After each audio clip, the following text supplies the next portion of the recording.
শুভ সন্ধ্যা। Share বাজারের মূল খবর ডেইলি মার্কেট আপডেটে আপনাদের স্বাগতম।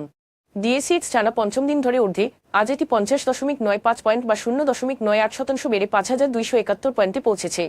বাজারের লেনদেনের পরিমাণ ছিল 722 কোটি টাকা, যা আগের দিনের তুলনায় 16.08% কম। আজকে বাজার ঊর্ধ্বমুখী রাখতে মুখ্য ভূমিকা রেখেছে ফুড অ্যান্ড অ্যালাইড খাত থেকে ব্রিটিশ আমেরিকান টোবাকো, ফার্মাসিউটিক্যালস খাত থেকে স্কয়ার ফার্মা, বেক্সিমকো ফার্মা এবং রেনেডা, ইন্ডাস্ট্রিয়াল খাত থেকে ওয়ালটন হাইটেক ও বাংলাদেশ শিপিং কর্পোরেশন। আজ ফুড অ্যান্ড অ্যালাইড খাত সর্বোচ্চ 2.74% লাভ করেছে। দ্বিতীয় সর্বোচ্চ লাভ করেছে ইন্ডাস্ট্রিয়াল খাত, যা ছিল 2.08%। অন্যদিকে সর্বোচ্চ ক্ষতির মুখে পড়েছে ইন্স্যুরেন্স খাত, যা ছিল 0.64% হ্রাস। আজকের শীর্ষ 20 লাভজনক প্রতিষ্ঠানের মধ্যে 6টি ছিল ইন্ডাস্ট্রিয়াল কোম্পানি।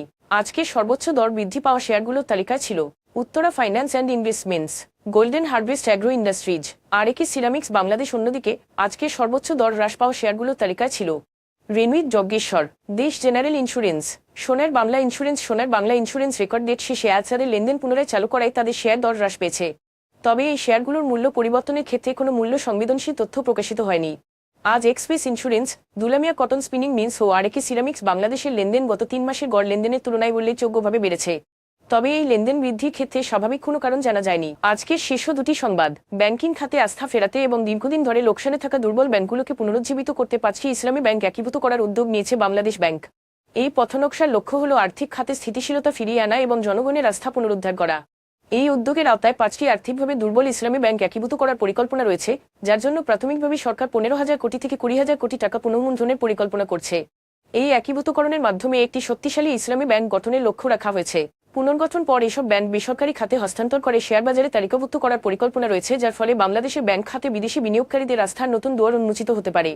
বাংলাদেশ ব্যাংকের তথ্য অনুযায়ী 2024-25 অর্থবছরে মূলধনী যন্ত্রপাতির আমদানি আগের বছরের তুলনায় 25% হ্রাস পেয়ে 1.74 বিলিয়ন মার্কিন ডলারে নেমে এসেছে। এ নিয়ে টানা 3 বছর ধরে পতন অব্যাহত রয়েছে। যদিও সামগ্রিক আমদানিতে ঘুরে দাঁড়ানোর আভাস দেখা যাচ্ছে, তবে বিনিয়োগকারীদের মধ্যে অনীহা এখনও রয়ে গেছে। দেশের উচ্চ মুদ্রাস্ফীতি এবং বেসরকারি খাতের ধীরগতির ঋণ প্রবাহ শিল্প সম্প্রসারণ ও উপভোক্তা চাহিদাকে বাধাগ্রস্ত করছে। মূলধনী পণ্যের আমদানির এই দুর্বলতা অর্থনীতির দীর্ঘমেয়াদী গতি ফেরাতে নীতিগত সহায়তা ও বিনিয়োগে আস্থা পুনরুদ্ধারে গুরুত্বপূর্ণ পদক্ষেপ নেওয়া এখন সময়ের দাবি। এখন এ পর্যন্তই, ধন্যবাদ।